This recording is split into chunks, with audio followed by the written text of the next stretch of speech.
Got it. Because there's so much going on. There is so much going on in Iran. Obviously, there's so much going on here with Hurricane Ian on the East Coast. And so one of the things that I want to kind of kick off with is the focus of our discussion are these two books. I think it'll be challenging sometimes to not get into what's happening right now in Iran, but I ask that we reserve that for the end, and we really try to give our authors their due and focus on the work that they have done and the experiences that they're sharing with us. So with that, I'm incredibly excited about this conversation for a number of different reasons. Besides the fact that we have these two amazing, I say young, forgive me for saying young, I'm allowed to say that, amazing Iranian-American authors who are sharing their experiences of migration and immigration, which what I find is an incredibly unique and yet universal experience.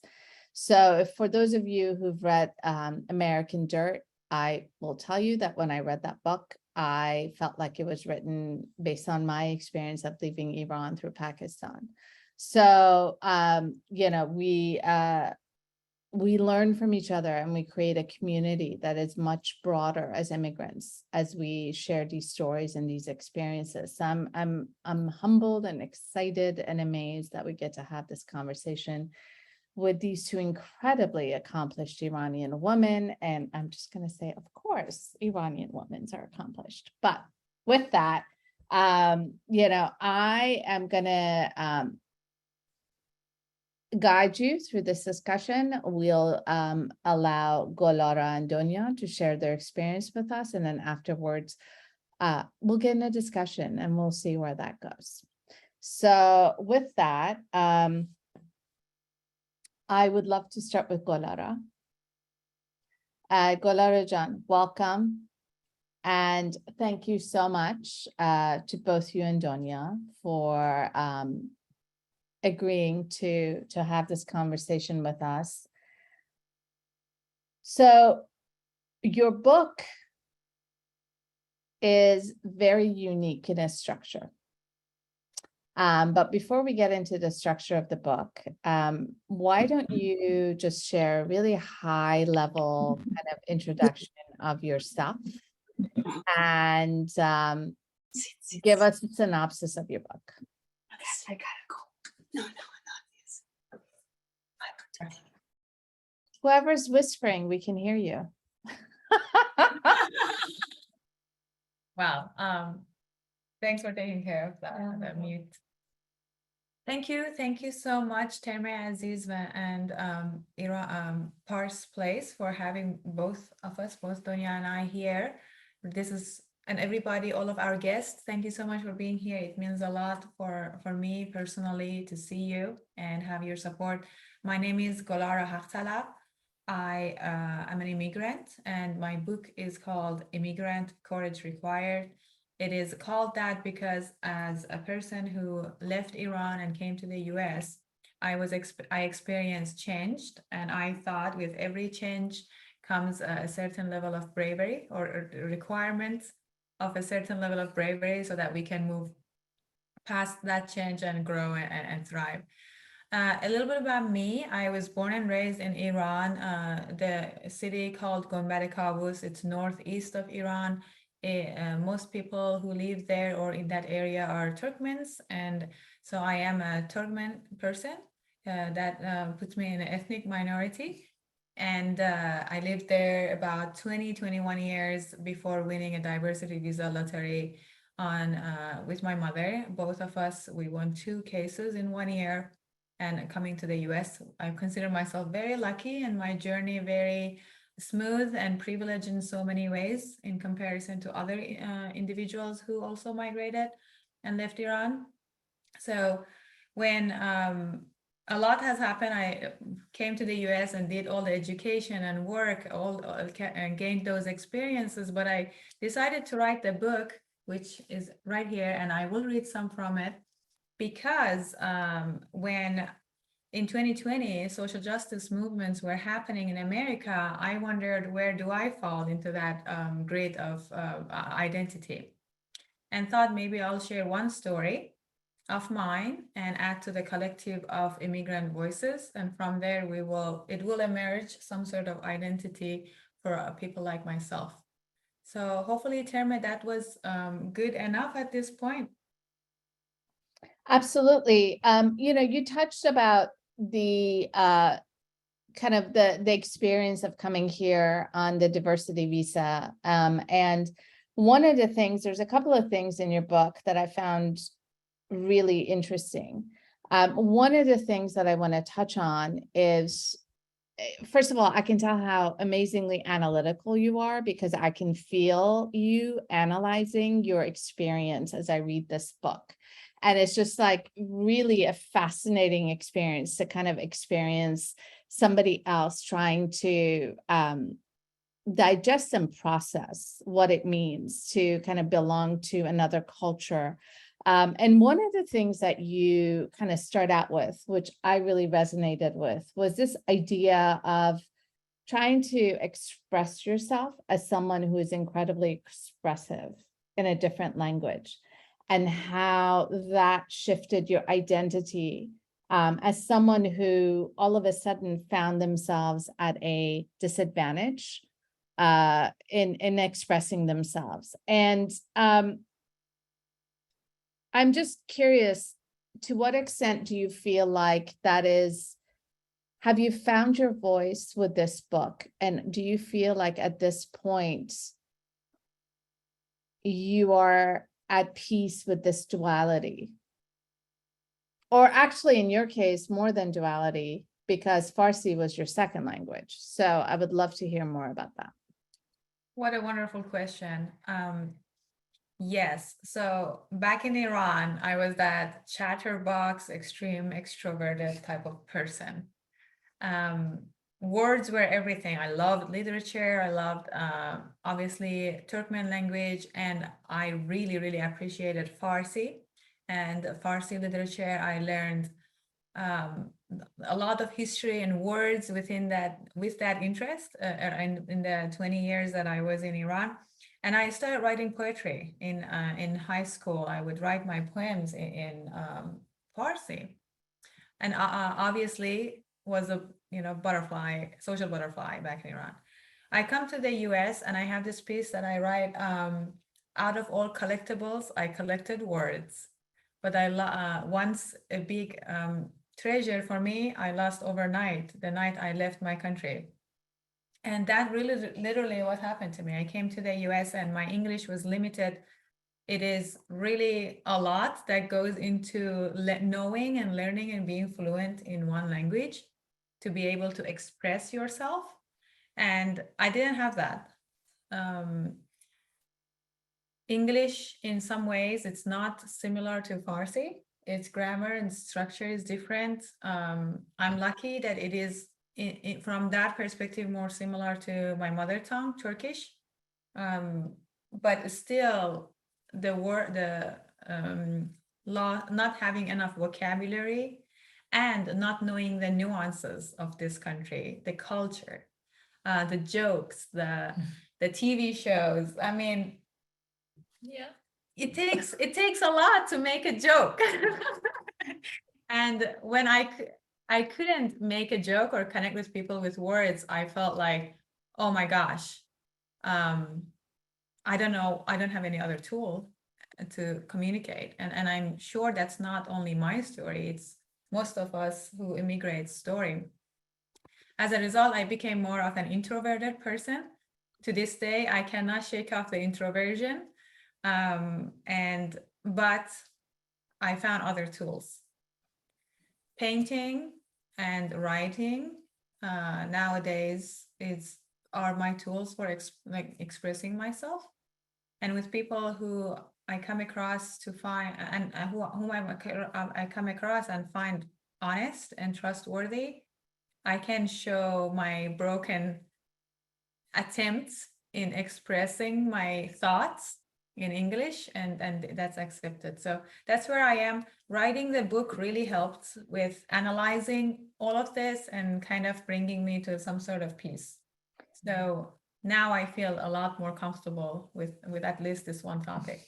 So I was wondering, I think this is a great time. I was wondering if so I love the poetry. One of the things about your book, for those who have not had an opportunity to read it yet, is the fact that you blend poetry. And one of the things that I was sharing with you is that as I was reading the poems, I was like, wow, these are so beautiful. And I wonder who wrote them. And it was a couple of poems in when I realized that these were your poems. So I was wondering if you would share one of your poems with us. Yeah. Yes. Thank you. Thanks for the opportunity. I thought about the poem that I would like to share about, and it is called Woman. It's if you have my book, it's on page 99. If not, don't worry about it. I love this because it resonates with me so hardcore, and I find it resonate with audience too. So please let me know what you think. Woman. Woman I am. My wings are hidden from the eyes, though I fly from time to time. In all horizons of history, looking like a symbol, shining like a firefly, briefly. Although my presence is longer, covering the beginning and at the end of humanity, I am woman, sitting here since Eve in Bible, Hava in Quran, bearing children, guiding wars, ruling countries. Yet kept unknown, yet marked unseen, yet perceived as weak. For that, may God hug all of you. So that was my favorite, one of my favorites as well. I'm so glad to hear that. Yeah. And it's interesting because you kind of talk a lot about trying to figure out your role, and I think the gender identity. But another thing that you touched on that I found really interesting is the fact that race in the US was such a tricky thing for you to navigate as a new immigrant from the Middle East. And so you share, which I think is incredibly brave, your journey and your willingness to be open and vulnerable to how little you knew about race relations in the US. And I'm hoping you can touch a little bit on that. Yes, that was a very difficult chapter for me to write, because after that experience, I was worried that, wow, what if I write something that others kind of feel uncomfortable with? Race, as you probably, like, for the Iranians here, they probably know that back in Iran, we don't talk about race the way that is spoken in the US. It's mostly ethnicity or like religious backgrounds are the topics. But here, when I first arrived, I had no clue what race topic or the history behind it was. I didn't know my own race other than human race. That was asked in immigration, and we didn't know. My dad didn't know. So when I started my grad school, in a field, a version of applied behavioral science, where my purpose was to get to know American people and just people in general and understand what's going on in this country, because it seemed like I was missing a lot. And the first class, the race topic comes up, and I said, I don't see color. I don't understand what that means. And I was saying it word by word, that meaning, like, the meaning of the word. But apparently it was a textbook racist sentence, and I had a huge backlash. And I decided that I wanted to use that as an opportunity to grow and learn about Black history, Black experience, all that stuff. So I wrote about it in the book. You can read it. from then now I know a lot about whites, Black, and their history in the past, and how might we stand up for justice.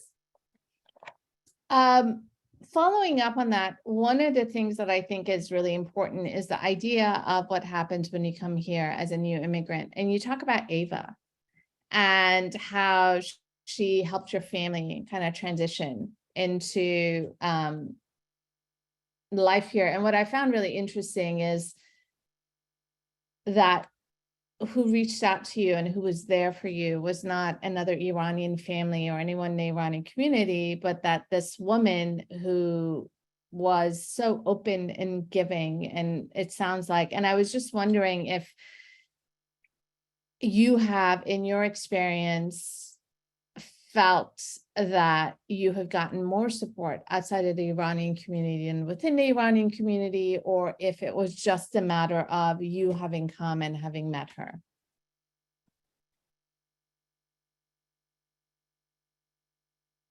So we were in contact when we first arrived. We had a few Iranian connections, family connections, and I am not quite sure how much I would like to be honest and transparent on the topic.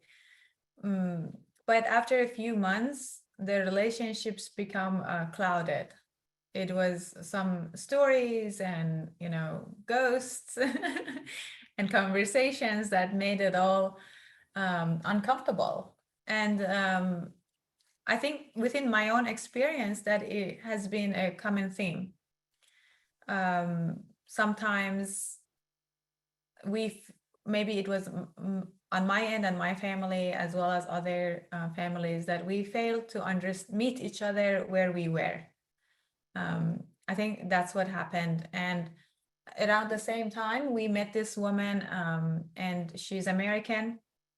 And she had her own experience of being in China with her own children, and one of her children catching an illness, and some community over there, including some Chinese people, supporting her and her family, and she wanted to give back. So that's where she resonated with our story and my family members, and kind of like supported us all along. And it worked out that way. So that was my personal experience. So I'm gonna, I want to wrap it up, but there's something you said that is one of the favorite things that you write about, which is this idea of the ghost. And the ghost that is with you, and the ghost that accompanies you everywhere as an immigrant. And I thought that was so beautifully written, because I think those of us who have moved have this other that follows us.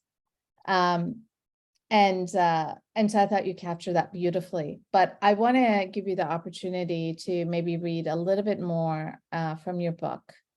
And so I wanted to turn that back to you before we move on. Thanks, Termeh. Would you want me to read something about the ghost or talk about it? Whatever you want to do. Okay. So perhaps the ghost really is the anxiety, this other identity that you don't know what else to do. Else to call it? What else to call it, exactly. But I would love to read from it, just a quick, maybe 2-3 paragraphs to give you guys a big picture on what the book is and who I am. So it was the year 2007 when I lived in Iran, and there was not a single night that I didn't get to sleep without imagining myself riding a bicycle around the US Congress building. It was the year 2010 when a couple of yellow-colored DHL packages bore the news of my mom and I's selection for the US Diversity Visa Lottery. Those 2 envelopes changed the course of our lives. It was not until November 11 of 2011 when we finally arrived in the US and our lives changed permanently. My first moments in the US were almost magical. Our final destination was the modernly designed Dallas airport, but the plane had to delay its landing. While we were still flying in the sky as we waited, I looked out of the airplane window down, and for the first time, saw the colorful and incredible landscape of Virginia beneath the clouds. To this day, I cannot pinpoint the feeling I had when I first arrived here. The first moments in the US sky were surreal, especially because it was the first time I was seeing deep orange and red tree leaves from above. Seeing the world from up top made my first plane ride across the globe extremely magical. To me, traveling across the globe and witnessing magical trees from above the clouds felt like an event straight from fantasy books. I was not in the world I knew anymore.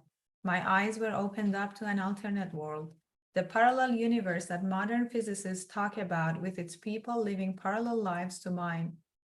Oh, wow. How different the lives of people are in countries on the other corners of the world in comparison to this one, the land of opportunity. As the gigantic plane waited, I too impatiently anticipated our arrival on the land that I imagined myself walking on it for many years before going to sleep back in Iran.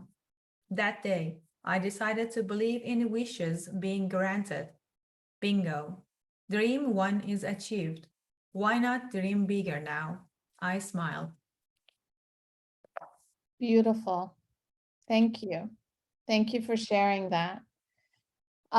We will come back to a joint discussion. But I think right now I am going to turn my attention and Donya Jan, we are going to turn to you and to your story. So before I start with my questions, I was hoping that you could share a little bit about you and your book, Tehran to Miami. Thank you. Thank you for the opportunity. It's great that I get to see, because of this, I get to see Golara in person. So it's awesome. Hopefully I can one day see you in person as well. It would be wonderful. So Tehran, I mean, a little bit about me. I moved to US in 2007. I studied engineering, and I currently a technical program manager. That's my day job. And then after work, I'm always working on the books that I'm writing. So I'm constantly occupied by things like this. Tehran to Miami, some people might have already read the book. If you haven't already, I can drop some links later. It's a memoir. It's my first memoir, and it follows my journey from Iran, from Tehran to the moments I arrive in Miami. It talks about the oppression of women, religious minorities, convert Christians, and Baha'is are a part of that, as well as the experience as a 1980s generation growing up in Iran that had already gone through the 1979 revolution, and it was going through the Iran-Iraq war in the 80s. And in the aftermath of the war and the food scarcities and so much more that we're exposed to. And then it continues with the brainwashing in school and the discriminations that is out there for Baha'is, such as, me living in Iran, or convert Christians. And then he explains how we just migrated from Iran to US. And then he also explains what people go through when they're a refugee, because there is a difference between an immigrant and a refugee. People that come here voluntarily, their life is a little different than people that come here, I don't want to say involuntary, like we still came here voluntarily, but we didn't have a choice. We came here for a different reason than they did.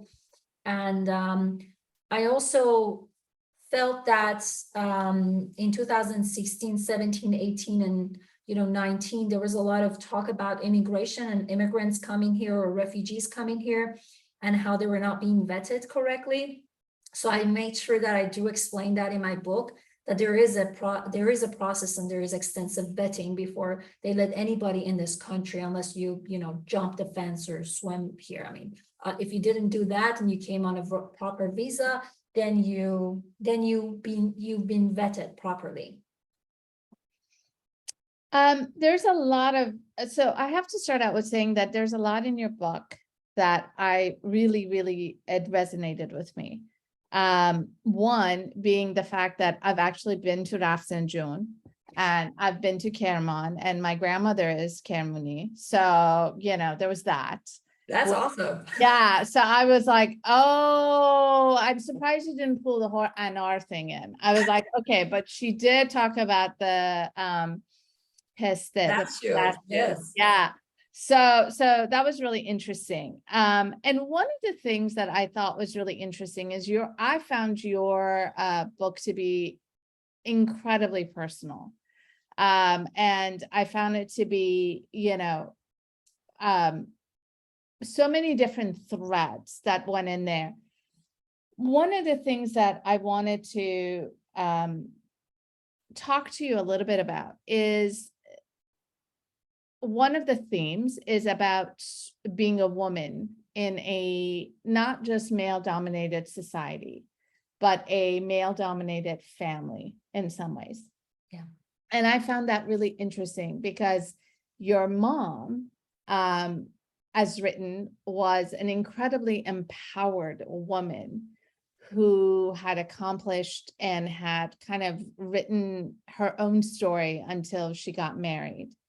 And I found that really fascinating, that someone who had done so many different things and had really broken barriers ended up being so much more traditional when it came to you and raising you as a daughter. And I was wondering if you can talk about that a little bit. Yeah, it breaks my heart the way she was treated in Iran, and I guess I would say in our personal family as well, because you can't really just blame the family and the religion and the culture and the history and everything, and all those shames and fears, they all kind of blend with each other, and no type of education or knowledge can actually get you out of that black hole, as I call it in my book. Yeah, she's very empowering. I can say anyone's life that she's touched, she's made it, you know, their life a whole lot better. And she was very accomplished. I still consider her a very accomplished person to this day. But unfortunately, you know, when you're married and when you start having kids, you kind of have to sacrifice some things for the betterment of other people. You're no longer, you can no longer be this selfish person, like, you know, that some of us are, that we don't have to spend time with other people. We can just be in our, like for me, for example, for me, all weekend long, all day, all night, if I stay in my own house and I just take my dog for a walk or two, he's going to be happy and I don't have to sacrifice any more time with them. But, you know, once you have human beings, obviously, especially after the revolution and during the war with all the scarcities, and you also get, as I mentioned in my book, she also got fired from her job because she didn't convert from Islam, from Baha'i to Islam. Then you kind of have to make a lot of sacrifices.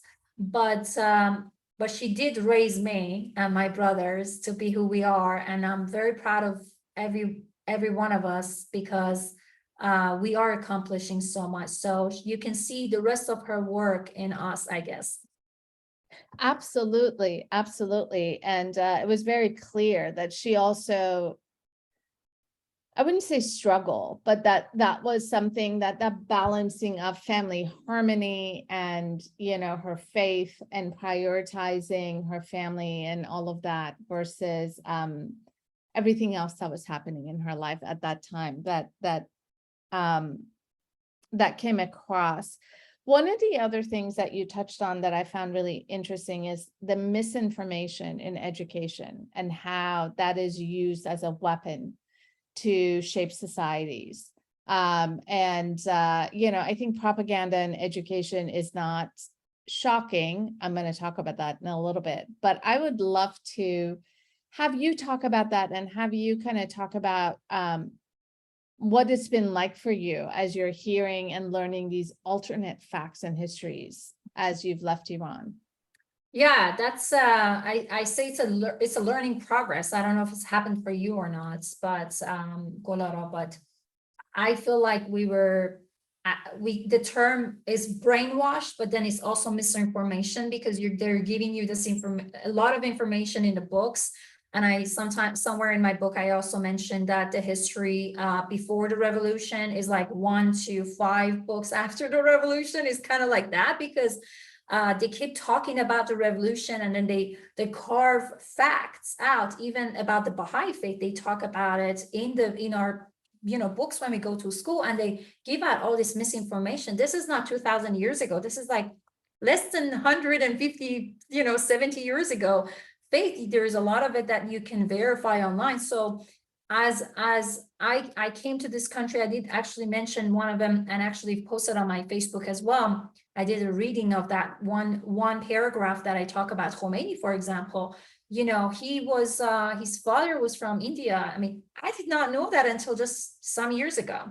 I mean, I'm not sure how important that was to me to know that, but I just feel like there was so much information that was hidden from us. And you just feel like somebody took your right. Somebody took something that belonged to you. That information should have been distributed and discussed, but it never was. So, you feel betrayed after a while living somewhere else. You're like, oh my God, I had no idea, because the truth is one thing to you. And then after a while, you're like, wow, that wasn't even the truth. So you feel betrayed a little bit by your own people, by your own country. I have 2 more Didn't questions. know. You did. She had no idea Khomeini. Okay. I thought he was from Khomeini. That's what they told us. So I'm glad we can educate as we chat. yeah. And he was raised by his mom and dad, and that's the joke in my book. I write very sarcastically. So the people that haven't read the book, you'll see that I mention a lot of stat things, but then I put it in a sarcastic way because that's just how I am. I'm a sarcastic person. And I just think it's funny because, we were just screaming off the top of our lung every morning, death to America and death to Israel, and then, long live Khomeini and all that. And he was this guy that his father died like a couple of months after he was born or something. And then his mother raised him. And he was this guy, called him the daddy issues. And we had to just scream his name. And it's a funny thing, but it's actually true. I mean, it's mind blowing a little bit. It is, absolutely. One of the most powerful passages that you write about is, for me, is when you're leaving Iran on your way to Turkey. Yeah. On the train. And I was wondering if you would share that passage with us. Yeah, sure. At the train station, time was passing quickly. I made my mother promise she would join us as soon as possible. I was so scared to be on my own for the very first time in my life. I was only 19 years old. We boarded the train, and as we rode to Turkey, I said goodbye to my country town by town, little by little, as the train passed through mountains and valleys through the heart of Iran. The mountains didn't know why we were leaving, and I bet that they wouldn't understand anyways. They wouldn't understand discrimination or prejudice. They wouldn't believe that humans could treat one another differently based on beliefs, color of skin, or gender. These mountains and valleys had seen so many wars, untold bloodshed, and ancient humans either traveling through or settling nearby for a season. They didn't know I wasn't coming back, but I had a feeling that it would be the last time we would see this beautiful country. I wished I were a mountain so I would never have to leave. I wanted to be a glowing star in the desert and stare at my hometown forever. It was such an emotional experience to leave my country town by town, as if it were a slow, painful death. I wished we had taken the plane instead. That way I would not have to see the beautiful countryside with its wonderful people before leaving for good. I had no idea what the future held for me on the other side of the mountains, and that was a scary feeling. So beautiful. Thank you. Thank you for sharing that. I have one more question for you, and then I'm gonna move on.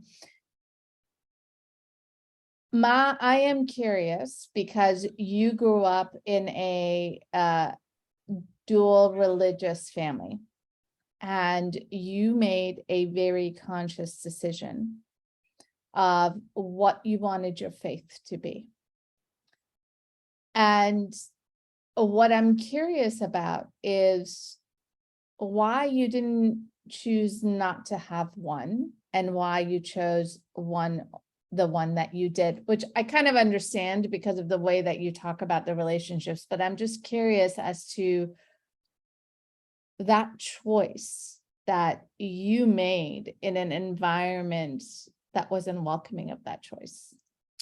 I had 4 years to think about it, from age 14 to 18. So I did my research, and I was being very, I had an engineer's mind, and I wanted to make sure that I'm choosing something that makes sense for me at this point in this society and the way the world is going forward. All the Baha'i principles, which are, you can Google them. There's 12 principles that science and religion needs to go hand in hand, and there is so much more. The equality between men and women, and then there was just so many of the principles and the writings that I fell in love with, and I wanted to live my life like that.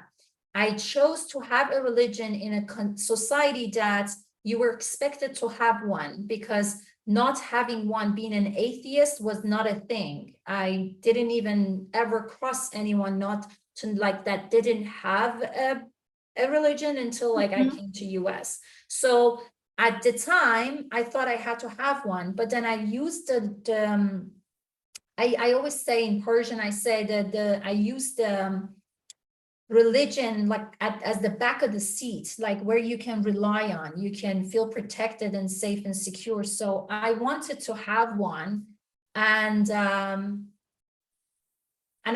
thankful that I grew up in a society, in a family that gave me not gave me a choice, but I was put in a family that at least I saw different choices, because some of us are just born and raised in one family and we think it's genetic, and we just have to be Muslim just because we were born in a Muslim family, or we have to be Baha'i just because we were born in a Baha'i family, which is actually not true. You don't automatically become a Baha'i. You still have to go declare, even though you are born in a Baha'i family.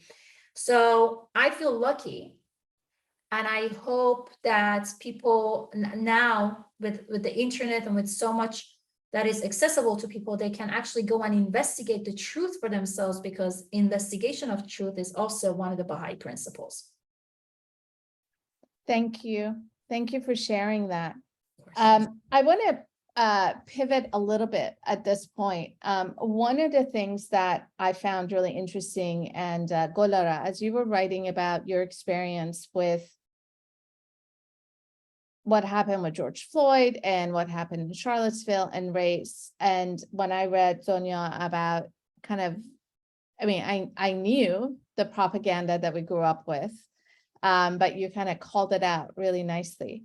One of the things that occurred to me is the myth of the Persian Empire and the myth of Iran that I grew up with, that I'm a little bit older than you guys.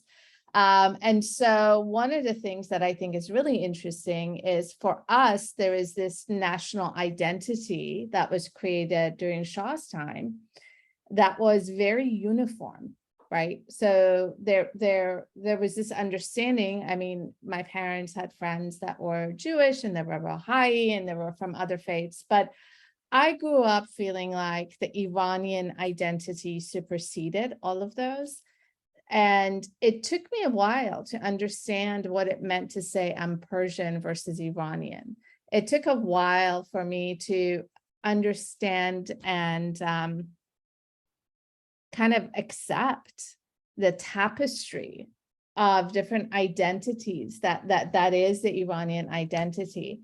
And I'm wondering if what I experienced was like, did you feel like after revolution, there was more of an acknowledgement of the different minorities that make up the Iranian identity, or less? And also here in the West, do you find that people expect this kind of singular identity, or do you find that people understand the diversity that is part of Iran?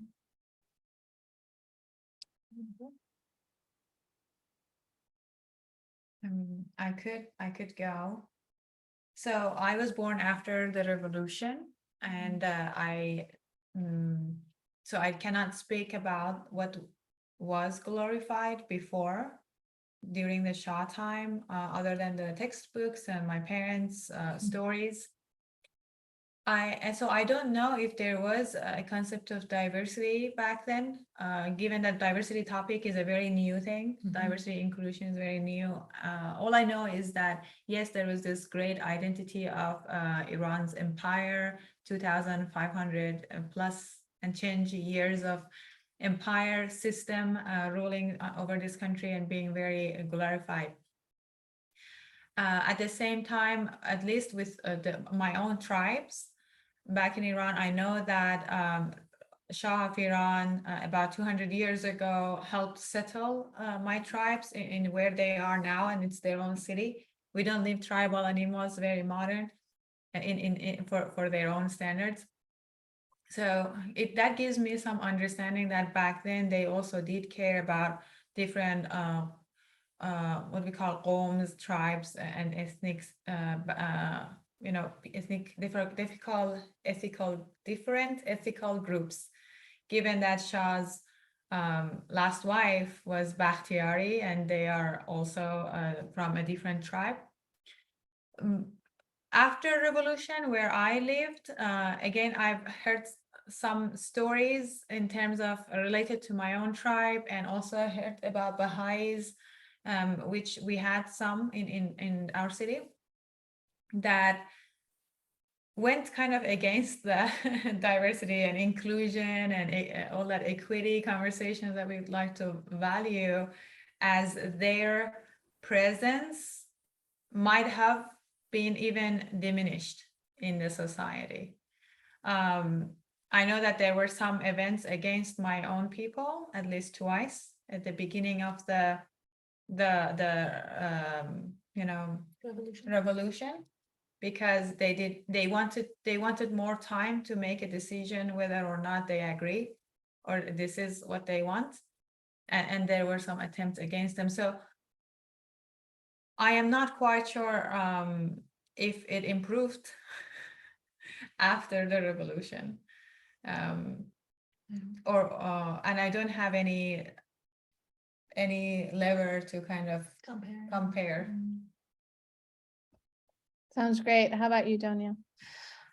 I was also, I'm young, I know I have wrinkles, but I was also born after revolution, so in the 80s, end of 80s, I would say. So I don't have anything to compare with other than what I heard from my family as well. I am very clear in the book that I mentioned that what happened to the Baha'is after the revolution wasn't just after the revolution, it only got worse, because before the revolutions, there was still a lot of discrimination and persecution against the Baha'is. So that's religion, but religion and culture, all that stuff is kind of mingles together anyways.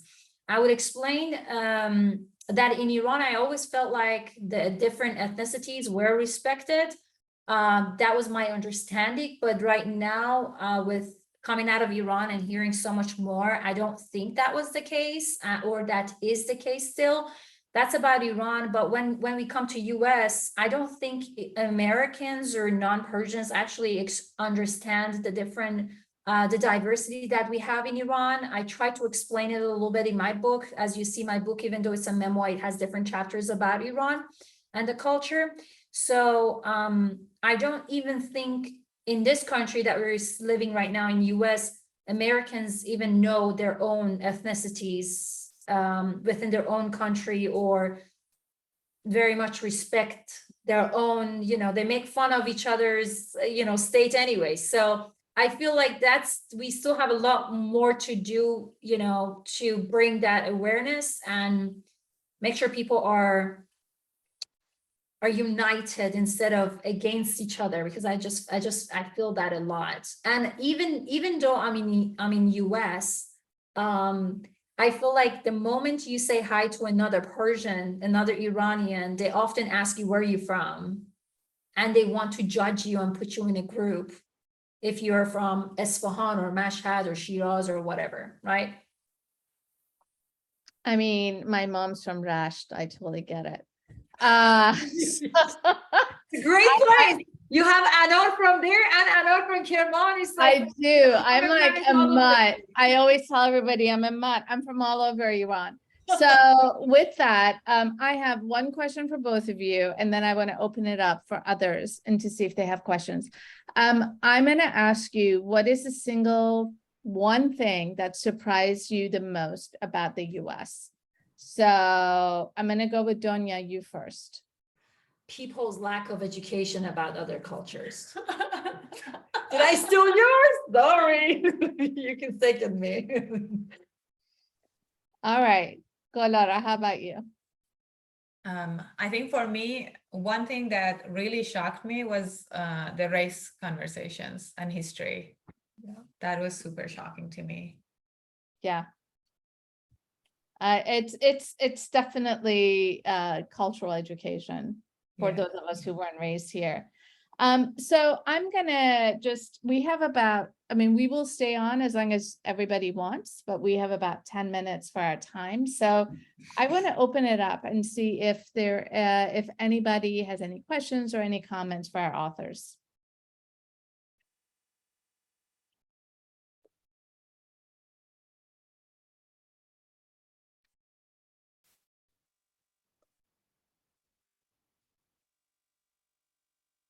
Don't be shy. I'm going to start calling on you. I'm going to ask a question. Please go ahead. So thank you so much, Golara and Donya. Was very nice hearing from you. I'm interested in knowing, also your mother tongue is Persian.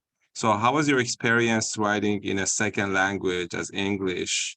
Didn't you feel kind of a barrier once you were writing your thoughts in English? What was your experience about that?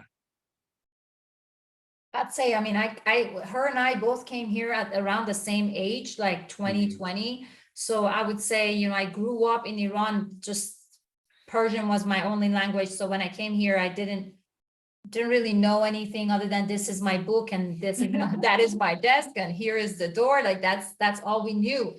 So it took me 8.5 years to write the book because I was learning English, working a full-time job and also, going through the pandemic and all that stuff to push the book out. And right now, when I read parts of my book, I still want to edit it. So it's very difficult to write a book in a different language. Expressing yourself in a different language is very difficult, I would say. I would say that now I have a hard time expressing myself in Persian because I keep speaking English. So you lose the words. She mentioned that Golara mentioned that she used to write poetry. I used to write poetry as well. And when I came to US and when I was living in Turkey, I was writing poetries. I continued in Persian, but when I hit US, I couldn't write anything poetry or passages for years. And I still haven't been able 15 years later to write a single sentence of poetry, single line. I just can't. It just goes away. Yes, and exactly. At one point, we have to just be courageous and move forward and write something. Yeah. Two things I will add. I had a phobia about writing. I was offered a PhD position before even writing my book that I declined because I was so afraid that I won't be able to write my dissertation. So that's a level of fear I had. But so when I wrote this book, my team told me that just own your fear and write in the book that this is your however many language, right? It's not your first language. And I even went further. I didn't let editors to fine-tune edit this book because I wanted it to be an inspiration for other immigrants and people who speak multiple languages. Just do it anyway. And Awesome. yeah, so that's my experience. I love that. Thank you. Yeah. I have a question. Please. Hi, I'm Estrella. I'm a friend of Termeh's, and I am of Venezuelan descent. So I also am a U.S. immigrant. Thank you. This was a great conversation, and I wish it could go on for many more hours. What message, I'm curious, what message, having overcome all the barriers that you have from cultural to geographical, family, religion, everything you guys have had to overcome, and given what's happening in Iran today, and the fact that there is a cyclicalness to it, we have seen this in other places, and yet we are, we have all the feelings that we have about what's happening. I'm curious, what message would you guys have for young people today that are searching for some answers, and that I'm curious what you would want them to hear?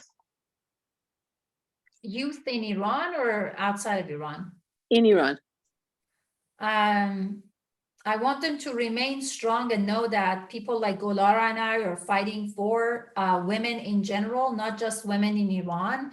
And I'm not just fighting for women, I'm also fighting for, I feel like I'm fighting for humanity and equality. I'm not, I was just mentioning to them last night that all of a sudden this week I started a website selling t-shirts like this, with the girl in my book, and so much more, which I've dropped a link just to raise money for women's human rights. So I want people around the world, not just in Iran, not just the girls, not just the youth, to know that we are spending all of our weekends and the times that we could go drinking and partying and I don't know, do so much more, sightseeing, taking more naps. But I swear to God, at 7 a.m. on a weekend, all I can think about is my second book and my third book.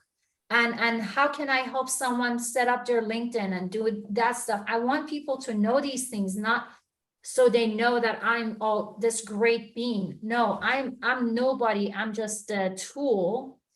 I'm just a tool that I don't know if it's God or what. Let's put me here just a vessel to support human beings, not just people in Iran. And that's great, Donya. And the only thing I would want to say is that to youth in Iran, we are going through a change, and for change to become final and really become an internal transition for individuals, it requires consistency and again some courage. This is for their own future, and if they want to one day have the freedom to fully express who they are, they have to stay consistent. And it is cyclic, but we can see that the cycle is growing and becoming stronger. So hopefully they can benefit from everything that Donya and I benefit this side of the world in terms of resources and opportunities. So thank you for that question. There is from your book, actually, Unleash Thee. There are no others here. It's only you and I. So which I loved. And I can go ahead and read other poems from your book that I loved. And I do hope that your second book is a poetry book, because you're very gifted. And one of the things that you both have in your book that you touched on is beautiful artwork. And I would, I think, each of them in a different way. And so I think, Donya, for me, the art in your book was an encapsulation of every chapter. It was like it beautifully took all the concept of the chapter and put it in this gorgeous, artwork. And you mentioned that you have it there, and I would love to kind of have you talk about the artist and how that whole process came about. Yeah, so the artist I found him on Instagram. He's married to my best friend in Germany. His name is Ali Baghwan. He's a very famous tattoo artist, actually, in Germany. Educated himself in Iran, Germany, and Russia. And then I just saw his art online, and then I felt even though it's very modern, his art, he makes statues, he paints, and he comes up with tattoo arts. And even though it wasn't like something that I had ever always like followed, I felt a connection. So believe it or not, I've only had two conversations with Ali before he finalized the 19 drawings, which includes the inside and outside of the book. All the paintings inside and outside, even the book cover. I only had 3 comments for him for 19, he didn't, at that time, he had not even read the book because he was like, my English isn't that great. So I explained it to him, but he was just spot on. And this summer I went there for the first time. I met him. I got the girl on the book tattooed on my shoulder as well. And I promised myself with every book I'm going to get a tattoo. So that's what I'm doing. I love that. So for those of you who did not get a chance, and Imran, hopefully we'll catch you another time. Thank you for joining us. For those of you who have not had a chance to actually get the books, and there's some beautiful, beautiful imagery that you can find more on Donya's website that she has shared in the chat, and find it there. We are drawing up on our hour. I want to just pause and ask if anybody else has any questions that they would like to ask. Hi, Termeh. I do. So thank you so much, Donya and Golara, for this fantastic session. I think it's wonderful to have, to have people that are the post-revolution generation write and present. And I think it gives us a lot of hope, those of us that bridge pre and post-revolution, to see that we all have the same things that we are struggling with, right? With our identity, with our being of Iranian heritage. But what I wanted to know is what prompted both of you, right? I think there is maybe a point, an event that gives you that courage to say, okay, now I'm going to tell my story. I think it's powerful what you have done, but I'm wondering if you associated with a certain moment in time, a certain event that you can tell us about. I love that question. For me, it was I was at a turning point in my life with my identity, because everything, I decided that everything I knew up until then, age 27 or something, about 4 years ago, was not working for me anymore. And I needed to give myself another birth of some sort. So I started writing and journaling as a part of reflective activity, which turned out to become a book. But writing a book always was top of mind for me. Like my dad was a bookworm, I became a bookworm, and my sister and I thought that at one point we would write a book.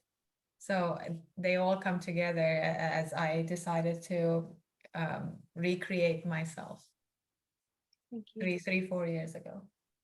Yeah, for me, I've been writing my whole life, because I don't know, it was just something that I was always interested in. And many people try to tell me that you won't make it as a writer because you don't make a lot of money. and that's true. They were all right. That's why I had to go to study something else before these expensive hobbies. So I wanted to tell my mom's story. I wanted to bring awareness to what's going on in Iran with women, with the 1980s generation. And I felt like I needed to be their voice. I have a personality of, if I see there is something wrong or something needs to be someone to attend to it, I just take it on myself. I don't wait for others to make the change. I just do it myself. And also, I mentioned the shock was that lack of education and knowledge, and I don't blame Americans or their system. It's just I just was really shocked that they didn't know so much about Iran and Iranians. So throughout the years that I was here, I realized there's topics that can be brought up, and I put those as different chapters in my book to educate people about the Persian New Year, for example, or, how a wedding happens in Iran, a marriage takes place. And I know that each one of those chapters could be very specific, depending if you're from Tehran or Kerman, or you're Turk or Kurd or what.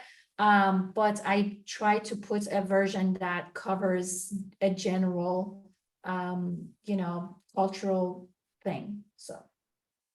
Thank you. Any other questions from our audience?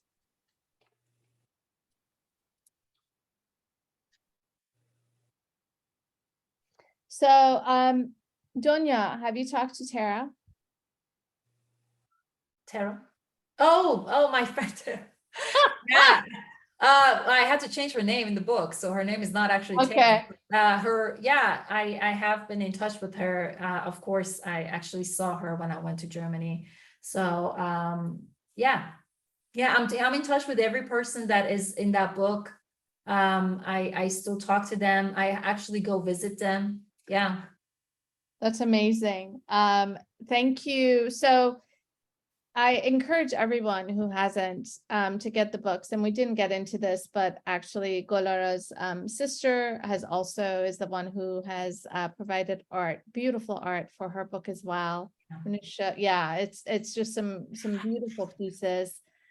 This one that is my favorite.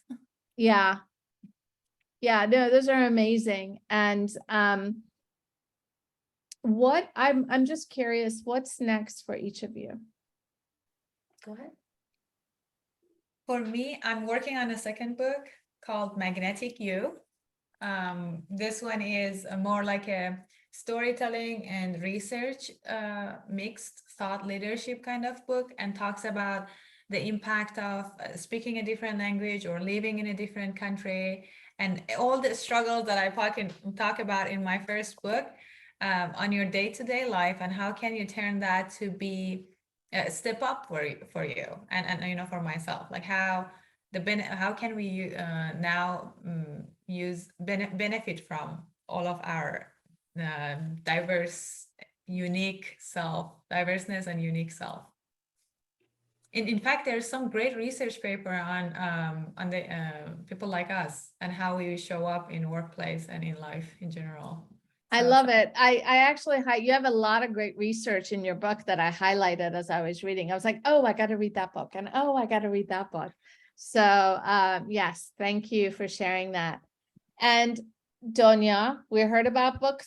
First of all, I don't know if I touched upon the fact that you left us on a cliffhanger, at the end of your book, which I'm so happy your mom's all good and fine and fantastic. But so we know book 2 and we know book 3. What else is up for you? So what else other than the book 2 and 3? I mean, what do you Yeah, I mean, for you, come on, that's not enough. What else are you gonna do? So I did make a short film as well, which most people have watched already, but if you haven't, you can. Yeah, in 2014, but I do like, I was in the process in August to make a film about hijab, which all the stuff happened, and then I have written 2 scripts, one about hijab, one is about in Iran specifically, and the other one is about abortion, which is the topic of this country. Those 2 definitely, they need to happen. I want to start a podcast so bad. I've been wanting to do it since last December. I really need to get back to Houston to start that one. Book 2 is about an Iranian soldier that was captured in the Iran-Iraq war and was taken to the Iraqis' custody. And he served as a prisoner of war as a captive for 3 years. And then I talk about what happens to him when he comes to Iran as well. So I'll be exposing a lot of different things. Working on that. Believe it or not, I've been working on that since September of 2019. Wow. And it takes a long time. I was working on it on the airplane just today. And then the third book is going to leave you on another cliffhanger after this one. So it's a continuation of this. And then, so these books, the Tehran to Miami books, my memoirs are not going to end. They're just until I die. So they're gonna keep happening until, yeah. And then I hope, I was telling her to write more books. So I have some ideas. I have other books that are on my radar. I write a little bit about them here and there. I have to tell you guys are amazing and such an inspiration. And it's been such a pleasure to read both of your books and to have these conversations. And, I can't wait to see what you do next and read the follow-up books. And I thank you, and I thank Parse Place for giving us the opportunity to get together and to hear more. And I know that this recording will be up, so there'll be an opportunity for individuals who can join us to hear about it. I'm going to give everybody one last chance to ask any questions that you have. And if we don't have any, since we're 10 minutes past the hour, I'll let you go. Yes, please go ahead. We just wanted to say how much we love you, Donya, and sorry we are so late. I didn't get off work till late, and so we made it in as soon as we could, but we are so proud of you. This is your adopted parents from Corpus Christi, Texas. Love you. And love to meet you. We hope to, I bought 9 of these books, and I'm hoping to have a book signing here in Corpus, her hometown. So that's wonderful. That's wonderful. You know what? Without the support and without our community, whatever that definition is, we go nowhere. So I really thank you for being here. Anyone else? All right. Well, I know that I'm going to look someone up when I'm in Arizona. And Sean, and it's been a pleasure, Golara and Donya, to have you. And I thank each and every one of you for having joined us, and look forward to seeing you all in real life soon. Yes, thank you so much Thank for the you opportunity. so much for having us. And if you're in New York, come and check out our Brooklyn Books Festival and on Sunday. That's right. Thank you. Take Thanks care. so much. Thank you. Thank you. Bye. Bye. Bye. Bye-bye. Thank you.